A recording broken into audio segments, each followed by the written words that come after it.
नमस्कार। आज हम एक ऐसे सफर पर निकल रहे हैं जो हमें मध्य प्रदेश के नक्शे के बनने और बदलने की कहानी सुनाएगा। जी। हमारे सामने है एक विस्तृत स्रोत सामग्री जिसके आधार पर हम मध्य प्रदेश के भूगोल, उसकी सीमाओं और खास तौर पर उसके प्रशासनिक पुनर्गठन के दिलचस्प इतिहास को समझने की कोशिश करेंगे। बिल्कुल, हमारा मकसद है मध्य प्रदेश की आज की जो तस्वीर है, उसके जिले, संभाग, पड़ोसी राज्य, वो आखिर बनी कैसे, इस पूरी यात्रा को समझना। हाँ, और स्रोत हमें 1947 से लेकर आज तक के कई अहम पड़ावों से रूबरू कराता है। जी बिल्कुल। तो फिर देर किस बात की, शुरुआत करते हैं मध्य प्रदेश के पड़ोसियों से। आज की तारीख में मध्य प्रदेश की सीमा कितने राज्यों से लगती है? आज मध्य प्रदेश 5 राज्यों से घिरा है। 5? हाँ। उत्तर में उत्तर प्रदेश, पूर्व में छत्तीसगढ़, दक्षिण में महाराष्ट्र, पश्चिम में गुजरात और उत्तर पश्चिम में राजस्थान। अच्छा। और दिलचस्प बात यह है कि स्रोत एक सवाल उठाता है, 1 नवंबर 2000 जब छत्तीसगढ़ बना, उससे पहले ये संख्या क्या थी? ये सोचने वाली बात है। हाँ, ये तो सोचने वाली बात है कि तब सीमाएं किन से लगती होंगी। खैर, इन 5 राज्यों में सबसे पहले गुजरात की बात करते हैं। यहाँ सीमा काफी छोटी लगती है ना? हाँ बिल्कुल। स्रोत के मुताबिक मध्य प्रदेश की सबसे छोटी सीमा गुजरात के साथ ही है। अच्छा। केवल 2 जिले अलीराजपुर और झाबुआ गुजरात को छूते हैं। सिर्फ 2? जी। और गुजरात की तरफ से देखें तो दाहोद और छोटा उदयपुर जिले मध्य प्रदेश से लगते हैं। स्रोत में गुजरात के नमक, कपास और मूंगफली उत्पादन में अग्रणी होने का भी जिक्र है, पर वो भूगोल से सीधा संबंध नहीं है उसका। ठीक है। और सबसे लंबी सीमा का क्या? क्या वो उत्तर प्रदेश के साथ है? मैंने सुना है इसमें कुछ भ्रम भी है। हाँ, स्रोत में यही बताया गया है कि मध्य प्रदेश की सबसे लंबी सीमा उत्तर प्रदेश से लगती है। कुल 14 जिले छूते हैं यूपी को। 14 जिले? हाँ, ये एक बड़ी संख्या है। उत्तर में मुरैना से लेकर पूर्व में सिंगरौली और जो हाल ही में बना है मऊगंज, वहां तक। हालांकि स्रोत ये भी मानता है कि कुछ अन्य जगहों पर राजस्थान का भी उल्लेख मिलता है। तो ये दिखाता है कि सीमाओं की लंबाई का दस्तावेजीकरण कभी-कभी थोड़ा पेचीदा हो सकता है। हाँ, हो सकता है। 14 जिले, इन्हें याद रखने के लिए तो नक्शा देखना ही पड़ेगा। बिल्कुल। स्रोत में यूपी के जिलों जैसे आगरा, इटावा का भी जिक्र है, पर हमारा फोकस तो एमपी के जिलों पर ही रहेगा। जी। यूपी के बाद राजस्थान की बात करें। हाँ, राजस्थान से मध्य प्रदेश के 10 जिले सीमा बनाते हैं। 10? इनमें मुरैना, श्योपुर से लेकर पश्चिम में झाबुआ तक शामिल हैं। और ध्यान देने वाली बात यह है कि मुरैना और शिवपुरी ऐसे जिले हैं जो यूपी और राजस्थान दोनों से लगते हैं। अच्छा, ये तो दिलचस्प है। ये 2 राज्यों से लगने वाले जिले हुए। जी। और राजस्थान के बारे में स्रोत में संगमरमर, चांदी, टंगस्टन उत्पादन और वो चंबल घाटी परियोजना का जिक्र है, जो एमपी और राजस्थान की साझा परियोजना है। हाँ, और स्रोत में कुछ सीमा विवादों या स्पष्टीकरणों का भी जिक्र है, शायद जिला पोर्टल्स के हवाले से। हाँ बिल्कुल। जैसे सीधी जिले की सीमा यूपी से नहीं लगती, ये बताया गया है, और मंडला जिले की सीमा छत्तीसगढ़ से लगती है। ये जानकारी इन पोर्टल्स पर आधारित है, ऐसा स्रोत कहता है। ठीक है, ये स्पष्टीकरण जरूरी हैं। अब दक्षिण की ओर बढ़ते हैं, महाराष्ट्र की तरफ। महाराष्ट्र से भी मध्य प्रदेश के 10 जिले लगते हैं। अच्छा, 10 यहाँ भी? हाँ। पश्चिम में अलीराजपुर से शुरू होकर दक्षिण पूर्व में बालाघाट और जो नया जिला बना है पांडुरना, वहां तक। पांडुरना, हाँ। महाराष्ट्र के गोंदिया, भंडारा, नागपुर जैसे जिले एमपी से सटे हैं। और इनमें से कुछ नाम इसलिए भी महत्वपूर्ण हैं क्योंकि 1956 के पुनर्गठन में एमपी के कुछ मराठी भाषी इलाके महाराष्ट्र, मतलब तब के बंबई राज्य, को दिए गए थे। हाँ, ये बात सही है। और महाराष्ट्र वस्त्र और शक्कर उत्पादन में अग्रणी बताया गया है। जी। और अंत में पूर्व में छत्तीसगढ़, ये तो मध्य प्रदेश से ही अलग होकर बना है। सही कहा। 1 नवंबर 2000 को आज मध्य प्रदेश के 7 जिले छत्तीसगढ़ से लगते हैं। 7? सिंगरौली, सीधी, शहडोल, अनूपपुर, डिंडोरी, मंडला और बालाघाट। मंडला की सीमा लगने पर कुछ स्पष्टीकरण था शायद? हाँ, स्रोत में एक स्थानीय अधिकारी के हवाले से बताया गया है कि मंडला की एक तहसील के कुछ गांव छत्तीसगढ़ से लगते हैं, जिससे ये पुष्टि होती है। अच्छा, मतलब सीमा लगती है? जी। और छत्तीसगढ़ टिन और लौह अयस्क उत्पादन में महत्वपूर्ण है। तो ये हुई पड़ोसी राज्यों की बात। अब उन जिलों पर आते हैं जिनकी सीमाएं थोड़ी खास है। आपने बताया कुछ जिले 2 राज्यों को छूते हैं। हाँ, और ये जानना परीक्षाओं के लिहाज से काफी अहम हो सकता है। बिल्कुल। ऐसे कुछ 6 जिले हैं। हमने 2 का जिक्र पहले ही किया, मुरैना राजस्थान यूपी और शिवपुरी राजस्थान यूपी। हाँ, मुरैना और शिवपुरी। इनके अलावा सिंगरौली यूपी छत्तीसगढ़, बालाघाट छत्तीसगढ़ महाराष्ट्र, अलीराजपुर गुजरात महाराष्ट्र और झाबुआ गुजरात राजस्थान। अच्छा, कुल 6 सिंगरौली, बालाघाट, अलीराजपुर और झाबुआ। जी। इन 6 जिलों के नाम याद रखना महत्वपूर्ण है। और कुछ जिले ऐसे भी हैं जो किसी भी राज्य की सीमा को नहीं छूते। उन्हें क्या कहते हैं? उन्हें कहते हैं अंतर्वर्ती जिले या लैंडलॉक्ड जिले। लैंडलॉक्ड, हाँ। ये पूरी तरह से मध्य प्रदेश के भीतर स्थित है। स्रोत बताता है कि ऐसे कुल 18 जिले हैं। 18 जिले? इनमें तो कई बड़े शहर भी आते होंगे। बिल्कुल। ग्वालियर, विदिशा, उज्जैन, धार, इंदौर, देवास, शाजापुर, सीहोर, राजधानी भोपाल भी। भोपाल भी अंतर्वर्ती है? हाँ।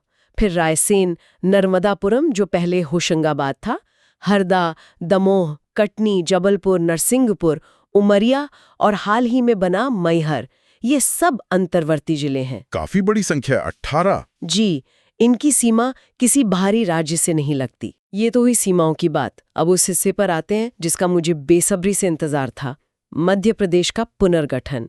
1947 में तो तस्वीर बिल्कुल अलग रही होगी। बिल्कुल अलग। आज का मध्य प्रदेश तब मौजूद ही नहीं था। ये मुख्य रूप से 4 हिस्सों में बटा था, part A, part B, part C और एक भोपाल राज्य। 4 हिस्से? हाँ। पार्ट ए यानी सेंट्रल प्रोविंस एंड बरार, जिसकी राजधानी नागपुर थी। इसमें सेंट्रल प्रोविंस जो 1861 में बना और बरार जो 1936 में हैदराबाद से अलग हुआ शामिल थे। विदर्भ का इलाका इसी में था। पंडित रविशंकर शुक्ल इसके पहले मुख्यमंत्री थे। अच्छा, और पार्ट बी? पार्ट बी था मध्य भारत प्रांत। ये 22 रियासतों को मिलाकर 1948 में बना था। 22 रियासतें? जी। इसकी 2 राजधानियां थी, ग्वालियर सर्दी में और इंदौर गर्मी में। जीवाजीराव सिंधिया इसके राज्य प्रमुख थे। स्रोत में इसे United state of Gwalior Indore या मालवा यूनियन भी कहा गया है। दिलचस्प है। और पार्ट सी में कौन से इलाके थे? पार्ट सी था विंध्य प्रदेश, जो बुंदेलखंड और बघेलखंड की रियासतों को मिला के बना। इसकी राजधानी रीवा थी। शंभुराज शुक्ला यहाँ मुख्यमंत्री बने। और भोपाल, वो तो एक अलग ही कहानी है, जैसा आपने कहा। हाँ, भोपाल एक स्वतंत्र राज्य था जिसे पार्ट सी के तहत रखा गया। नवाब हमीदुल्ला खान शुरू में विलय नहीं चाहते थे, लेकिन वो प्रजामंडल आंदोलन हुआ। हाँ, जो रियासतों में जनता के अधिकारों के लिए था। बिल्कुल। उसी के दबाव में 1 जून 1949 को भोपाल का भारत में विलय हुआ। ये तारीख अहम है। डॉक्टर शंकर दयाल शर्मा इसके पहले मुख्यमंत्री बने। तो 1947 में मध्य प्रदेश एक नहीं बल्कि इन 4 अलग-अलग प्रशासनिक इकाइयों का समूह था। स्रोत में रियासतों की कुल संख्या को लेकर कुछ असमंजस सा लगता है। हाँ, स्रोत में कहीं 79 तो कहीं 72 रियासतों का जिक्र है। ये दिखाता है कि ऐतिहासिक रिकॉर्ड हमेशा एक जैसे नहीं होते। सही बात है। इसी तरह कुल विधानसभा सीटें चारों हिस्सों को मिलाकर 339 बताई गई हैं। फिर आया 1956 का साल, जिसने मध्य प्रदेश का वर्तमान स्वरूप गढ़ा। ये कैसे हुआ? ये हुआ राज्य पुनर्गठन आयोग की सिफारिशों पर, जिसके अध्यक्ष जस्टिस फजल अली थे। फजिल अली आयोग, हाँ। ये आयोग 1953 में बना था और इसका मुख्य काम भाषा के आधार पर राज्यों की सीमाएं तय करना था। इसकी सिफारिशों के आधार पर 1 नवंबर 1956 को राज्य पुनर्गठन अधिनियम 1956 की धारा 9 के तहत नए मध्य प्रदेश का गठन हुआ। इस गठन में क्या बड़े बदलाव हुए? क्या ये चारों हिस्से बस यूं ही मिल गए? मोटे तौर पर हाँ, पार्ट ए, बी और सी का विलय हुआ, लेकिन कुछ महत्वपूर्ण आदान प्रदान भी हुए। जैसे पार्ट ए के 8 मराठी भाषी जिले, जिनमें नागपुर भी शामिल था, वो तत्कालीन बॉम्बे राज्य यानी आज के महाराष्ट्र को दे दिए गए। अच्छा। पार्ट बी यानी मध्य भारत में भी फेरबदल हुआ। राजस्थान के कोटा जिले की सिरोंज तहसील मध्य प्रदेश के विदिशा जिले में आई और मध्य प्रदेश के मंदसौर जिले का सुनील टप्पा राजस्थान को दिया गया। सुनील टप्पा गया। हाँ। और सिरोंज आया। जी। पार्ट सी यानी विंध्य प्रदेश बिना किसी बदलाव के शामिल हो गया। और भोपाल राज्य का क्या हुआ? भोपाल राज्य भी नए मध्य प्रदेश का हिस्सा बन गया। इस पूरे पुनर्गठन के बाद नए मध्य प्रदेश में स्रोत के अनुसार 7 संभाग और 43 जिले बने। 43 जिले तब बने। और राजधानी? राजधानी के लिए जबलपुर का नाम भी सुझाया गया था, पर तत्कालीन प्रधानमंत्री जवाहरलाल नेहरू ने भोपाल को चुना। अच्छा। स्रोत में 1956 में 7 या 8 संभाग होने पर भी कुछ कंफ्यूजन का जिक्र था। हाँ, जिक्र था, लेकिन स्रोत बाद में स्पष्ट करता है कि 7 संभागी थे। इनमें से 3 बाद में छत्तीसगढ़ में चले गए थे। समझ गई। तो 43 जिले बन गए 1956 में, लेकिन आज तो 55 जिले हैं। ये सफर कैसे तय हुआ? क्या आप कुछ मुख्य पड़ाव बता सकते हैं? बिल्कुल, जिलों के बनने का सिलसिला रुका नहीं। 1972 में भोपाल जिला बना, जो पहले सीहोर की तहसील था। भोपाल 1972 में जिला बना। जी। 1973 में राजनंद गांव बना, जो अब छत्तीसगढ़ में है। यहाँ स्रोत गठन की तारीख पर थोड़ा मतभेद बताता है, मतलब 1972 या 73, पर जिला पोर्टल की जानकारी 1973 को सही मानता है। ठीक है। और फिर 1998 में तो काफी जिले बने थे। हाँ, 1998 एक महत्वपूर्ण साल था। 2 समितियां थीं, BR दुबे और सिंहदेव समिति। हाँ, इनके बारे में सुना है। इनकी सिफारिशों पर कुल 16 नए जिले बने। इनमें से 7 आज के मध्य प्रदेश का हिस्सा हैं। 16 बहुत ज्यादा थी ये तो। जी, जैसे पश्चिम निमाड़ से बड़वानी, मुरैना से श्योपुर, मंडला से डिंडोरी, जबलपुर से कटनी, होशंगाबाद से हरदा, शहडोल से उमरिया और मंदसौर से नीमच। ये दिखाता है कि 90 के दशक के अंत में छोटे प्रशासनिक इकाइयों की मांग बढ़ रही थी। बिल्कुल, इसके बाद भी ये सिलसिला जारी रहा। हाँ, बिल्कुल।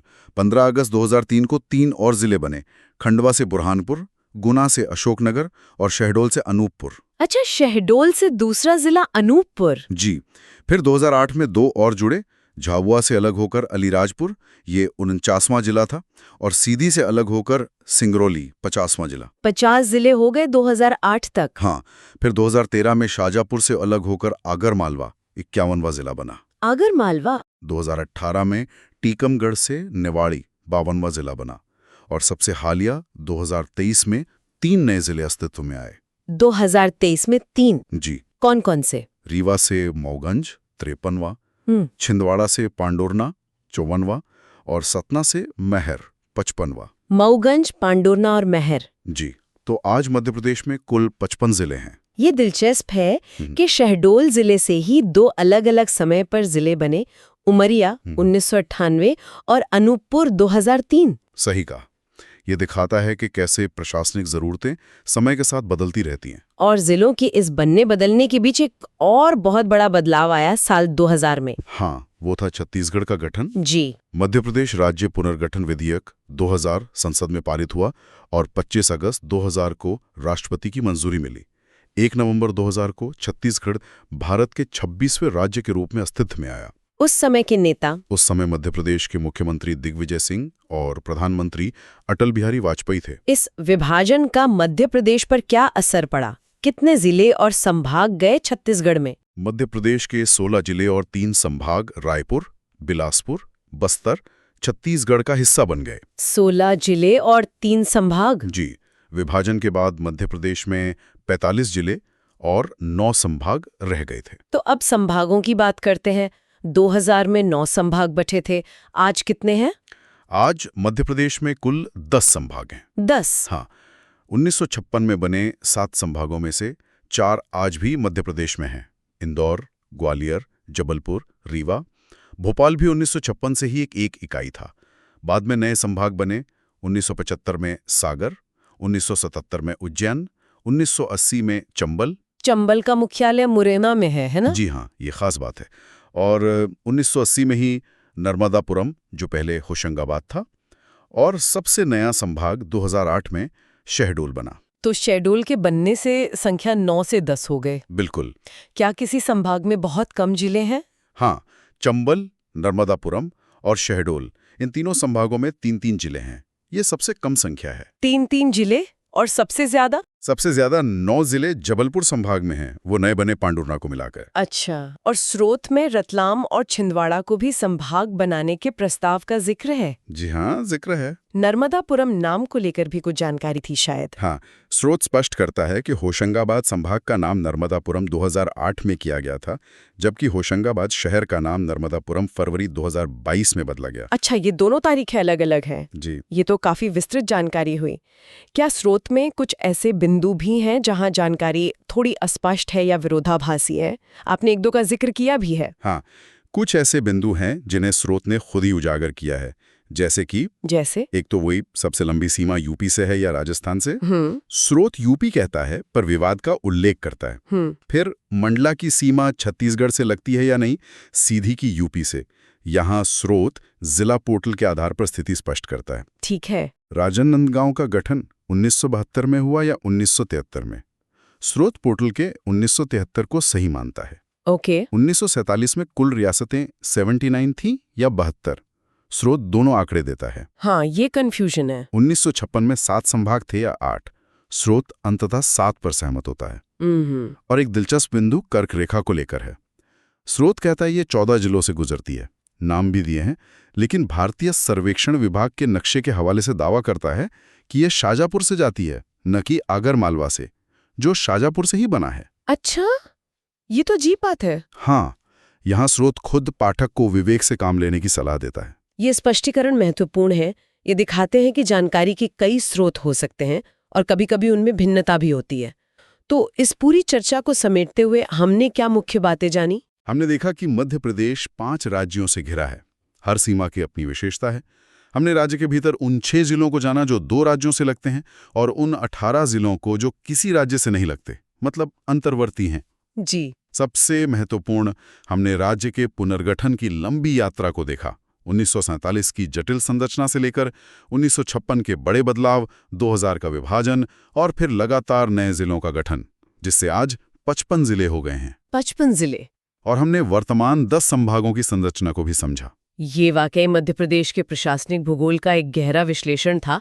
चलते चलते हमारे श्रोताओं के लिए कोई अंतिम विचार? बिल्कुल। हमने देखा कि कैसे मध्य प्रदेश का नक्शा दशकों से बदलता रहा है। रियासतें मिलीं, जिले बने, राज्य का बंटवारा हुआ, नए संभाग बने। ये सोचना दिलचस्प है कि ये लगातार बदलते प्रशासनिक सीमांकन का वहाँ की स्थानीय पहचान, संस्कृति और विकास पर क्या असर पड़ता होगा। हाँ, मतलब क्या इससे शासन बेहतर होता है, लोगों को सुविधा होती है, या फिर ये नई चुनौतियां पैदा करता है? बिल्कुल। क्या ये बदलाव सिर्फ नक्शे पर लकीरें हैं या इनका जमीनी हकीकत पर गहरा प्रभाव पड़ता है? ये सवाल सोचने लायक है। सही कहा। इस गहन चर्चा में हमारे साथ बने रहने के लिए धन्यवाद।